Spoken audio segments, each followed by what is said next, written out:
ನಮಸ್ಕಾರ, welcome back to my channel Sompalli Ramya Mahesh. ಇವತ್ತಿನ vlog ಬಂದು ತುಳಸಿ ಹಬ್ಬದ ವ್ಲಾಗು. ಕಾರ್ತಿಕ್ ಮಾಸ ಅನ್ನೋದೇ ತುಂಬಾ ವಿಶೇಷವಾದಂಥದ್ದು.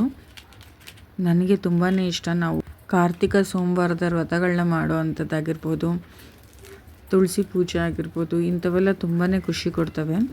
ಮತ್ತು ಕಾರ್ತಿಕ ಪೌರ್ಣಮಿ ಪೂಜೆಗಳು ಸುಮಾರು ವಿಶೇಷವಾದಂಥ ದಿನಗಳಿರ್ತವೆ ಕಾರ್ತಿಕ್ ಮಾಸದಲ್ಲಿ. ಈ ಸಾರಿ ತುಳಸಿ ಪೂಜೆ ಬಂದು 2ನೇ ತಾರೀಕು ಭಾನುವಾರ ಬಂದಿದೆ. ತುಂಬಾ ಟೈಮ್ ಇತ್ತು ಪೂಜೆ ಮಾಡೋದಕ್ಕೆ. ಆದರೆ ನಾನು ಮುಂಚೆಯಿಂದ ಪ್ಲ್ಯಾನ್ ಮಾಡ್ಕೊಂಡಿದ್ದಷ್ಟು ಪೂಜೆಗೆ ಅರೇಂಜ್ ಮಾಡ್ಕೊಳ್ಳೋದಕ್ಕಾಗಲಿಲ್ಲ. ಅದಕ್ಕೆ ರೀಸನ್ ಕೂಡ ಇದೆ. ನನ್ನದು ಒಂದು ಚಿನ್ನದ ಓಲೆ ಕಳೆದೋಗ್ಬಿಟ್ಟಿತ್ತು. ಬೆಳಗ್ಗೆಯಿಂದ ಅದನ್ನೇ ನಾನು ಬೇಜಾರು ಮಾಡಿಕೊಂಡು ಕೂತಿದ್ದೆ. ಹಾಗಾಗಿ ನಾನು ಅಂದ್ಕೊಂಡಂಗೆ ಏನೂ ಪೂಜೆಗೆಲ್ಲ ರೆಡಿ ಮಾಡ್ಕೊಳ್ಳೋದಕ್ಕಾಗಲಿಲ್ಲ. ಇನ್ನು ಸಂಜೆ ಮೇಲೆ ದೇವ್ರ ಮನೆಯೆಲ್ಲ ಕ್ಲೀನ್ ಮಾಡಿಕೊಂಡು ಇನ್ನು ದೇವ್ರ ಪಾತ್ರೆ ಎಲ್ಲ ಜೋಡಿಸಿಟ್ಕೊತಾ ಇದ್ದೀನಿ. ಅಷ್ಟೇ ಇಲ್ದಿರ ನಾಳೆ ಕಾರ್ತಿಕ್ ಸೋಮವಾರ ಆಗಿರೋದ್ರಿಂದ ನನಗೆ ಸ್ವಲ್ಪ ಸಹಾಯ ಆಗುತ್ತೆ ಎಲ್ಲ ಇವಾಗಲೇ ಜೋಡಿಸಿಟ್ಕೊಂಡ್ರೆ ಅಂತ. ನಾವು ಕಾರ್ತಿಕ್ ಸೋಮವಾರದಲ್ಲಿ ಉಪವಾಸ ಕೂಡ ಇರೋದ್ರಿಂದ ಆದಷ್ಟು ಕೆಲಸನ ನಾನು ಇವತ್ತನ್ನೇ ಮುಗಿಸ್ಕೊತಾ ಇದ್ದೀನಿ.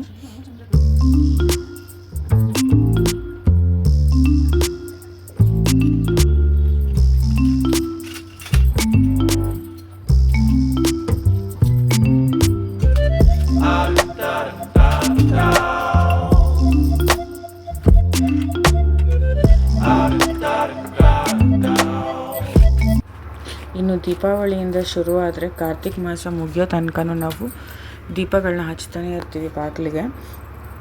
ಆದರೆ ಇವತ್ತು ಹಬ್ಬನೂ ಆಗಿರೋದ್ರಿಂದ ಮನೆ ಮುಂದೆ ಎಲ್ಲ ಚೆನ್ನಾಗಿ ಡೆಕೋರೇಟ್ ಮಾಡಿದರೆ ಇನ್ನೂ ಚೆನ್ನಾಗಿ ಕಾಣಿಸ್ತಿತ್ತು. ನನಗಿದ್ದಷ್ಟು ಟೈಮಲ್ಲಿ ಎಷ್ಟು ಚೆನ್ನಾಗಾಯಿತೋ ಅಷ್ಟು ಚೆನ್ನಾಗಿ ಮಾಡ್ತೀನಿ. ನಾನೇನು ಅಂದ್ಕೊಂಡಿದ್ದೆ ಅಂದರೆ ತುಳಸಿ ಪಾಟ್ಗೆ ಸುಣ್ಣದಿಂದ ಪೇಂಟ್ ಮಾಡಿ ಕೆಮ್ಮಣ್ಣಲ್ಲಿ ರಂಗೋಲಿ ಡಿಸೈನ್ ಬಿಡೋಣ ಅಂತ ಅಂದ್ಕೊಂಡಿದ್ದೆ. ಬಟ್ ಇವಾಗ ಸದ್ಯಕ್ಕೆ ನಾನು ತುಳಸಿ ಪಾಟ್ನ ಕ್ಲೀನ್ ಮಾಡಿ ಡೆಕೋರೇಟ್ ಮಾಡ್ಕೋತಾ ಇದ್ದೀನಿ.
ದೀಪಾವಳಿ ಹಬ್ಬದಲ್ಲಿ ಊರಿಗೆ ಹೋಗಿದ್ದರಿಂದ ತುಂಬ ದಿನ ಆಗಿತ್ತು. ಮನೆ ಮುಂದೆ ರಂಗೋಲಿ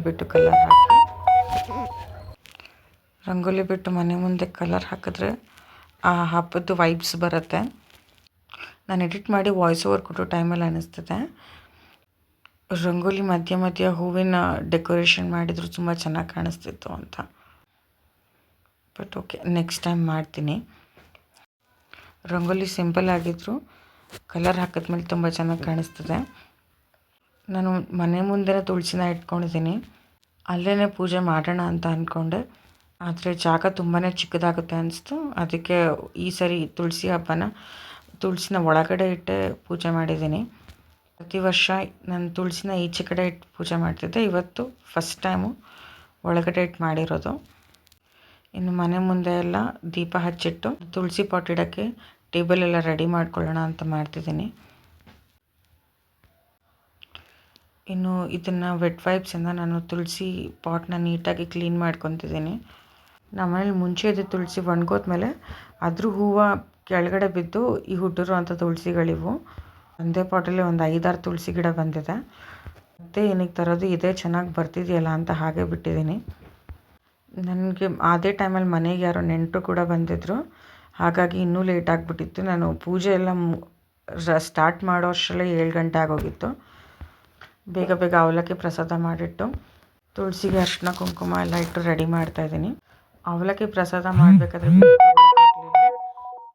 ಅವಲಕ್ಕಿನ ನೀರಾಗಲಿ ಚೆನ್ನಾಗಿ ತೊಳೆದ್ಬಿಟ್ಟು 2 ನಿಮಿಷ ನೆನೆಸ್ಕೊಂಡು ಅದಕ್ಕೆ ಬೇಕಾದರೆ ನಾವು ಹಾಲು ಹಾಕ್ಕೋಬೋದು. ಹಾಲು ಇಷ್ಟಪಡಲ್ಲ ಅನ್ನೋರು ಸುಮ್ಮನೆ ಬಾಳೆಹಣ್ಣು ಹಾಕಿ ಸ್ವಲ್ಪ ಬೆಲ್ಲ ಹಾಕಿ 2 ಏಲಕ್ಕಿ ಕುಟ್ಟು ಹಾಕ್ಕೋಬೋದು, ಚೆನ್ನಾಗಿರುತ್ತೆ.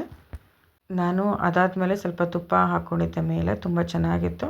ಬೇಕಾದರೆ ಕಾಯಿ ತುರಿ ಕೂಡ ಹಾಕ್ಕೋಬೋದು. ಹಾಲು, ಬಾಳೆಹಣ್ಣು, ಬೆಲ್ಲ, ಕಾಯಿ ತುರಿ, ಏಲಕ್ಕಿ ಕಾಯಿ ಇಷ್ಟೇ. ಅವಲಕ್ಕಿಗೆ ಹಾಕಿ ಮಿಕ್ಸ್ ಮಾಡಿಕೊಂಡ್ರೆ ಪ್ರಸಾದ ಬೇಗ ರೆಡಿ ಆಗುತ್ತೆ. ನಾನು ಪ್ರತಿ ವರ್ಷ ಇದೇ ರೀತಿ ಪ್ರಸಾದ ಮಾಡ್ತಾಯಿದ್ದೀನಿ.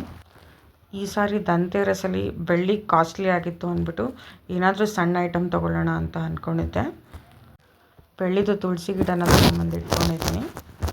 ನಾವು ಸತ್ಯನಾರಾಯಣ ಸ್ವಾಮಿ ವ್ರತ ಎಲ್ಲ ಮಾಡಿದಾಗ ತುಳಸಿ ಗಿಡನೂ ಇಟ್ಟು ಪೂಜೆ ಮಾಡ್ಬೋದು ಅಂತ ತಂದಿಟ್ಟೆ.